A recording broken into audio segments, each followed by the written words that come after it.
using prepositions. Using prepositions maanta waxaan qaadan waxa la yiraahdo adeegsiga meelayaasha.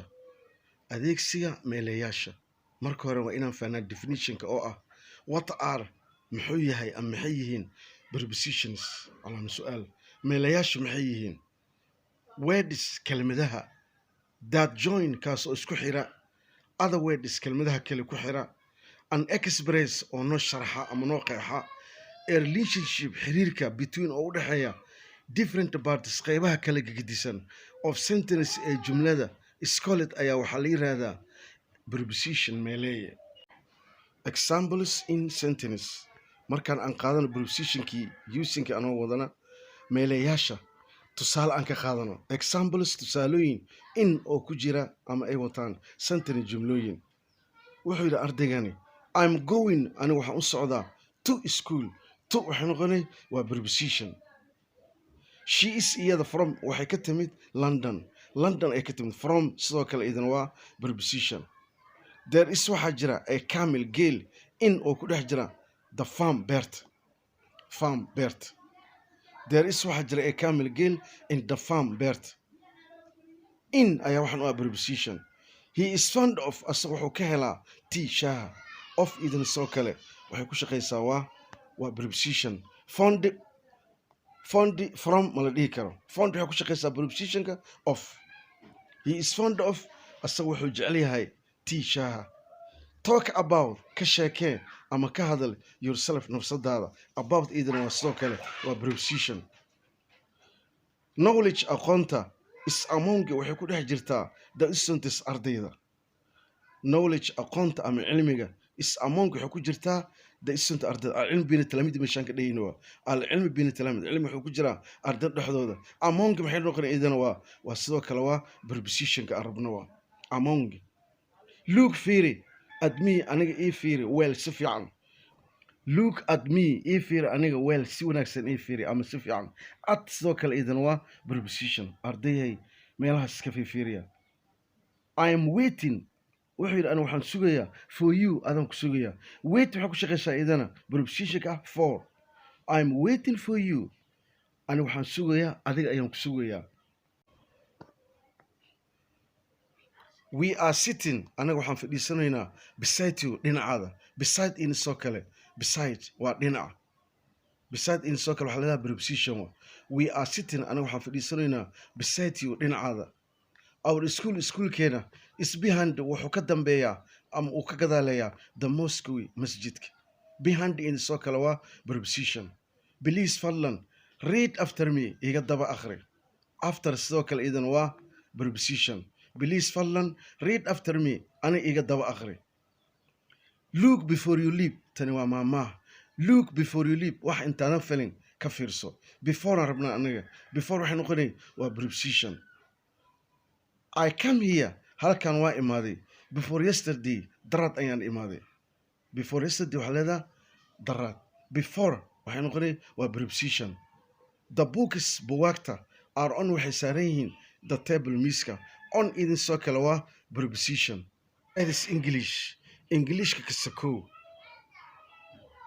He knows wuxuu yaqaanaa. He asaga knows wuxuu yaqaanaa two other languages laba luqad oo kale uu yaqaanaa. Besides idan soo kale waa preposition. Ardayhaas ku qasina.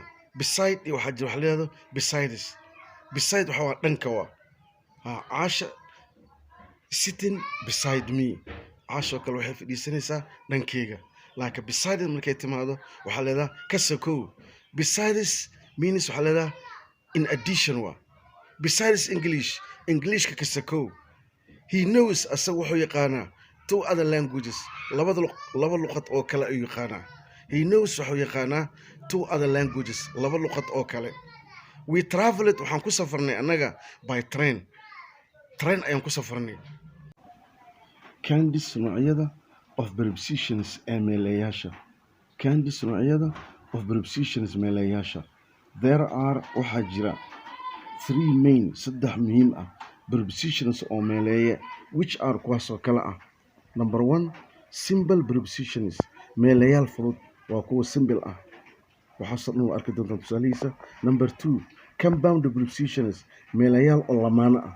compound laba macno leedahay luqad ahaan. Mar waxaa leedahay compound luqadda Ingiriiska waxaa leedahay waa waxa leedahay xero, sida markaan rabno inaan dhahno UNICEF compound, xerada UNICEF, UNDP compound, Jaffa compound, waxaasoo kale. hadda laakiin grammar ahaan waxaa leedahay lamaane, compound prepositions, meelayaal oo lamaane ah. Number 3 kan saddexaad, unphrased prepositions, meelayaal oo phrase ah oo kuwa dhiman. waxaasoo dhan tusaalihiis waa arki doonaa. Number 1 aan qaadano, simple prepositions, meelayaasha fudud. Simple prepositions, meelayaasha fudud. Simple prepositions, meelayaasha fudud. R waxaa ka mid ah at, by, for, in waa gudaha, on wixii meel saaran, out banaanka, to ku socoto, with maca, up kor, off baxwa, out banaanka, till ilaa, off etc wixii la mid ah. Compound prepositions waxaa la yidhahdaa meelayaal oo lamaana ah, meelayaasha lamaanaha ah. Which are maxay yihiin meelayaasha lamaana ah? Which are ayaga generally guud ahaan format waxaa loo qaabsameeyaa by prefixing, waxaa laga hormariyaa a preposition meeleeye qaansafur, usually sida badanna a ayaa hormara oo arki doonaa, iyo b waa la xiri qaansada. To a noun magac ay raacaan, an adjective sifaha ama tilmaame, or ama waxay raacaan an adjective falkabaha bisha xer. As waxaa ka mid ah sida about, waxkaas ayaa horeysa, about ku saabsan, above ka koreeya, across ka gudba, alongi dheer, amongi gudaha. waxaa jira waxa leedahay Ingiriiska amongi wax badan ay qaataan. Between waxaa leedahay u dhexeeya, between iyo among ardayda badan isku qaldaan, marka ardayga u fiirso. Among waxay raacaan wax badan waa, between waa hal bis iyada, between waa hal iyo labo. Between markaan dhehayso kale, Asha is between Ahmed and Ali, laakiin among wax badan waa 5 persons and above wixii kasii badan. Around hareeraha, before ka horeeya, before ka horeeya ama hore, behind gadaal, below hoose, answer discussions below markaan dhehayno, beneath waa wixii hoose, gunta hoose waa beneath, beside dhanka, beside dhinaca, beside dhinaca, between u dhexeeya waa laba qof, outside banaanka, within uu ku jiro, without la-aan, inside gudaha ama dhexda. Phrase prepositions, phrase prepositions waa kii saddexaad. tibiska weli waxaan ku jirnaa noocyadeenii ahaa prepositionka meelayaasha. kan waa kii saddexaad, waxaa la yidhahdaa phrase prepositions. Phrase preposition meelayaal oo dhiman. Phrase prepositionka marka aan qeexno, groups kooxo of words oo kelimado ah, used loo adeegsado with the force xoog ahaan loo isticmaalo ama quwad ahaan of a single prepositions, meelayaal oo keli ah ayay yihiin. ay single waa kuwan, laakiin maxay yihiin force, xoog ay leeyihiin. Are called waxaa loo yaqaanaa ama waxaa leedahay phrase prepositions, meelayaal oo waxaa leedahay phrase ah. Let's have aan qaadano examples ardayhay, bal tusaale aan qaadano. According to waxaa ka mid ah phrase prepositionka, according to iyadoo la eegayo, according to iyadoo la eegayo, in addition to waxaa sii dheer, in addition to intaa waxaa dheer, instead of taasoo bedesha, instead of taasoo bedesha, away from ka fog, away from ka fog, by the way calaa kulli xaal, by the way calaa kulli xaal, for the sake of liajligeeda ama dartaada, for the sake of liajligeeda ama dartaada, on behalf of anoo ku hadlaya, on behalf of anoo ku hadlaya, in order to si aan, in order to si aan, ama si ay, ama si aan, ama si ay, ay nooc he ama sin barnaamijka waa loo adeegsadaa. Because of maxaa yeelay, because of maxaa yeelay, in case of lacalla, in case of lacalla, in front of horta wixii hortaada yaala, in front of horta, with reference with reference anoo tixraacaya with reference anoo tixraacaya by means of oo macnaheedu yahay all in all hadal iyo dhammaantiisa all in all hadal iyo dhammaantiisa kinds of prepositions waa kii saddexaad various prepositions example in sentence